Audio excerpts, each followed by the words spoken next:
Good morning, ladies and gentlemen. Welcome back to another episode here on European Confessions. The following story that you're going to be listening to, it was sent to me by one of our dear sisters. So this is the translation of that message that she sent to me. The translation reads like this. Hello, Brother Nanshi, how are you? Can you please post my own story as hidden identity? I have come here on your platform because I want you to post my own story, and this is my own confession. So I started dating this other very popular pastor. He is a very popular one in our country. This was when I was only 18 years, and right now I am 23 years old.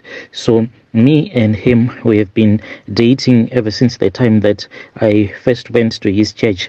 So it was me and my mom and my dad. We went there because my dad, he was really sick because he was losing his sense of hearing. When we went there, so we were told that we were supposed to come for a one-on-one with that pastor. Then we went there.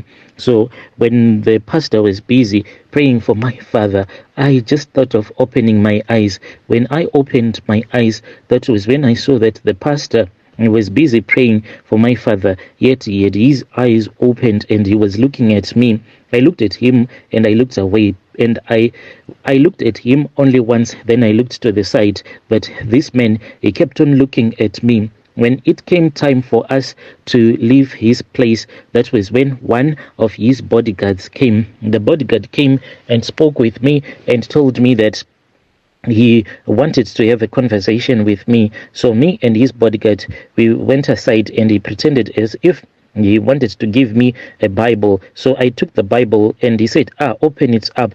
I then opened it up and I saw that there was $200 that was in that Bible. He said, just hide it from your parents. It is a gift from the pastor. So I then hid the money and I did not tell my parents. My parents just thought that this was just a gift. Then my father passed away. When my father passed away, this pastor, he gave us a lot of money. He was the one who bought a coffin for my father, as well as the other things that were needed, because at that time things were really tough for my parents. Then I really got so close to this pastor, but even though we were close, but we would only communicate using his bodyguard phone. Even right now, I am not allowed to communicate with him using his personal phone. Whenever he wants me, he will find a way to communicate with him, and I am not allowed to date any other man. Even if it happens that I do not see him for 2-3 months,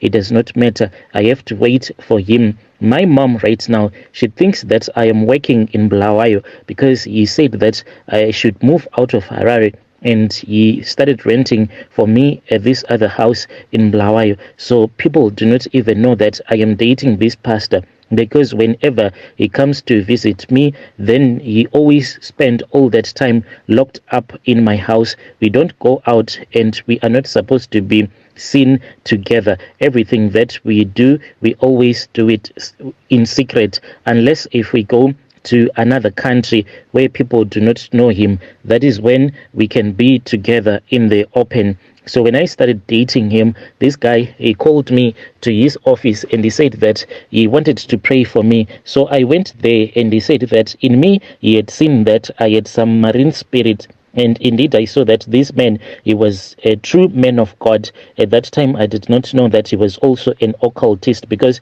in our family, there were a lot of things that were done using the marine spirits, like we call them manjuzu. So our family, they used to go to the river where they would offer some sacrifices to the river goddesses. So when he said that he had seen that in me there was a marine spirit, that is why he had fallen in love with me.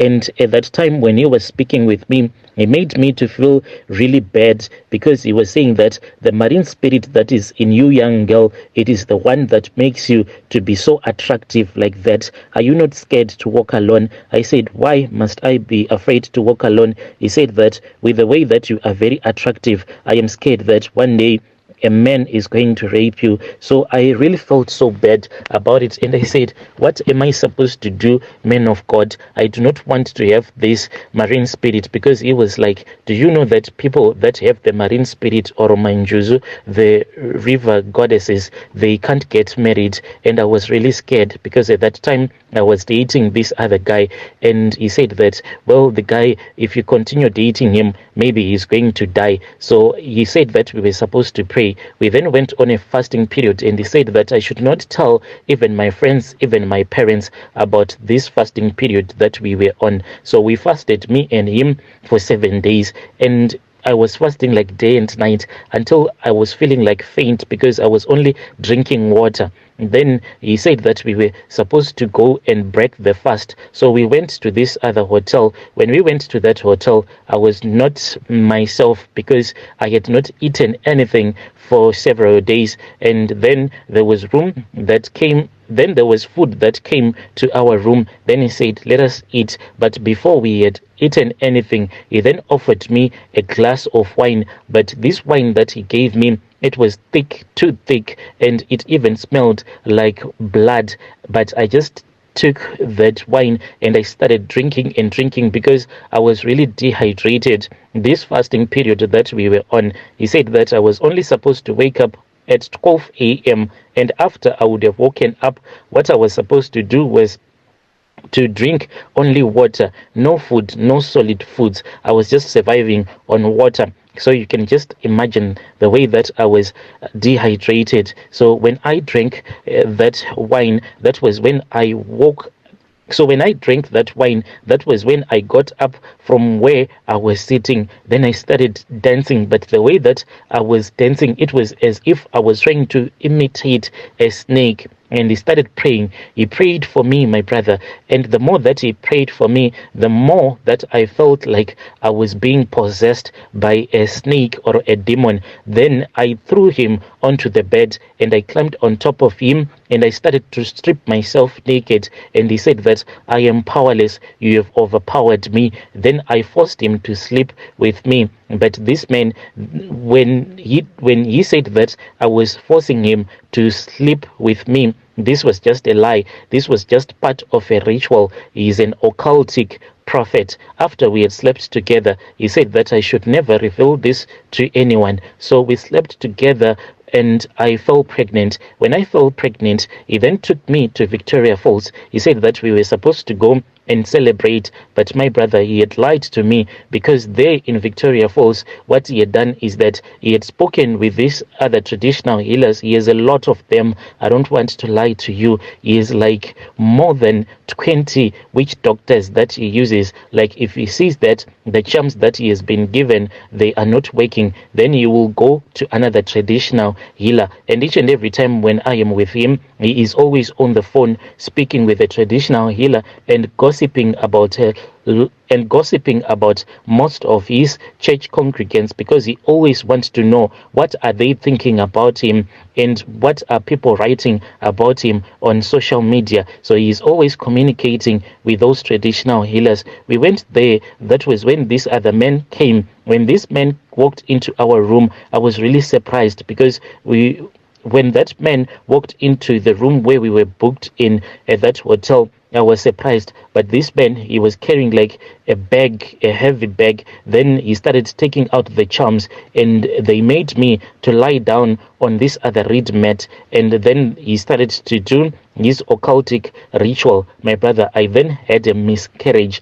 When I had that miscarriage, that traditional healer, he was holding a small bowl, a wooden bowl, and he said that, take this, go to the bathroom, and I want you to put it between your legs, because I want the blood to fall into this bowl. So I took that wooden bowl and I went into the bathroom and I did like he had instructed me to do. And when I returned back, there was some blood inside that bowl. That is how I had my first miscarriage. As I am speaking with you right now, from the time when I was 18 until right now, this man, he has impregnated me more than 10 times. And all those pregnancies, they all resulted in miscarriages. And this guy, after he had confessed to me, Now, whenever I fall pregnant, I know what I have to do, and my parents do not even know that these are some of the things that I do when I am pregnant. Look, when I am pregnant, I just take that wooden bowl, then I'll just go into the bathroom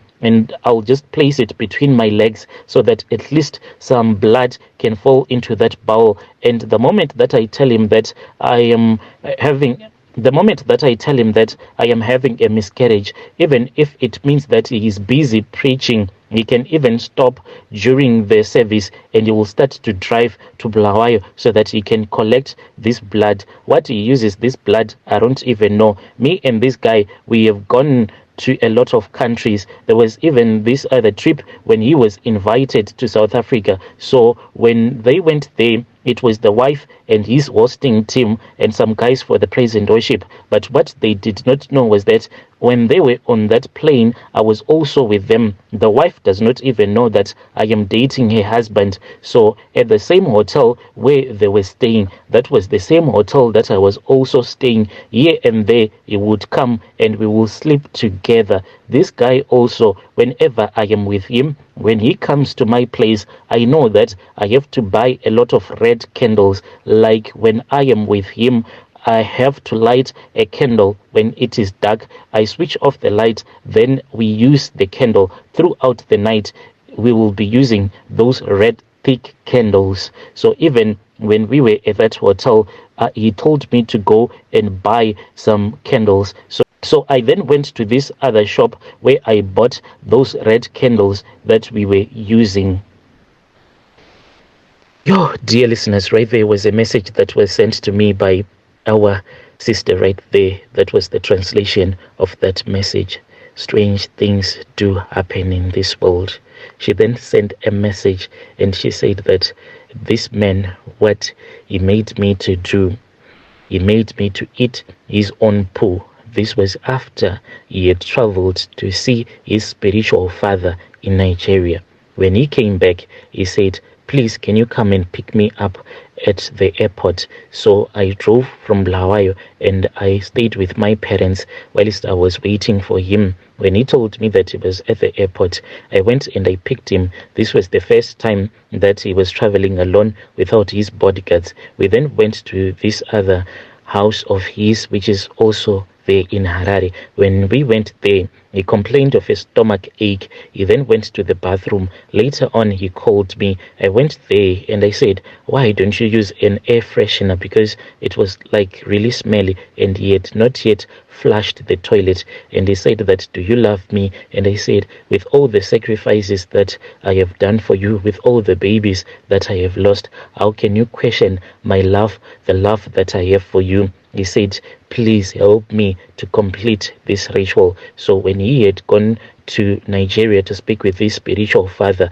for him to get those powers that were given to him, he was supposed to make a woman to eat his poo. And he was told not to force the woman or to drag her, but the woman had to just eat the poo. So after that, he promised me some money, and after he had promised me the money, I went on my knees and I then started eating the poo. It was not a lot of poo that I ate.